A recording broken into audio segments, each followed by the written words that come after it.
তোমরা তো সবাই জানোই যে কালকে আমি দিদিদের বাড়িতে এসেছি। কালকে রাসের মেলায় গিয়ে অনেকটা ফিরতে দেরি হয়ে গেছে বলে আজকে উঠতেও অনেকটা দেরি হয়ে গেল। প্রায় আধা ঘন্টা হয়ে গেল চা করে ডাকাডাকি করছি, এবার ঝটপট করে মুখটা ধুয়ে প্রায় অনেকদিন পর দিদির সাথে দেখা, সারা রাত প্রায় গল্প করতে করতেই কেটে গেল। সেই ভোরের দিকে ঘুমিয়েছি বলে উঠতে এতটা দেরি হয়ে গেল। মুখ দিয়ে উঠতে না উঠতে দেখো চা দিয়ে গেল। চাটা খেতে খেতে রান্নাঘরে গিয়ে দেখলাম ইনি আবার পপকর্ন ভাজছে। আর এই শীতকালের সকালে গরম গরম চায়ের সাথে কিন্তু পপকর্ন বেশ ভালো লাগে। এবার শুধু রাহুর খাওয়াটা দেখো, পপকর্ন, এখানে আসে রসগোল্লা, তারপর জিলিপি, গজা, আরো কত কিছু। আর সত্যি বলতে তোমরা যারা আমার ভিডিও দেখো তারা তো জানবে আমি মিষ্টি খেতে কতটা ভালো। তাই এতগুলো জিলিপি আর রসগোল্লা দেখে আমি আর নিজেকে সামলাতেই পারলাম। তারপর এক বাটি পপকর্ন তো রয়েছে। তারপর মেন জলখাবারে আছে চাউমিন। দিদি হাতের কাছে সবকিছু রেডি করে দেওয়াতে আমার 10 মিনিট লেগেছে চাউমিনটা তৈরি করতে। চলো নিজের হাতে চাউমিনটা একবার টেস্ট করে দেখি। উফ, নিজের প্রশংসার কি করি বলো তো, চাউমিনটা সত্যি খুব সুন্দর খেতে হয়েছে। দুপুরে রান্না বান্না তো দিদি একা একাই করছিল, তারপর আমি ভাবলাম একটু সাহায্যই করে দেওয়া যায়। হাতের কাছে সবকিছু গোছানো পেলে রান্না করতে কিন্তু মন্দ লাগে না। রান্না বান্না গুলো ঝটপট করে কমপ্লিট করে ঘরে গিয়ে একটু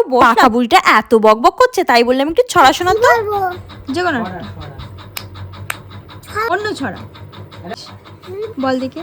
Twinkle, twinkle, little star, how what's your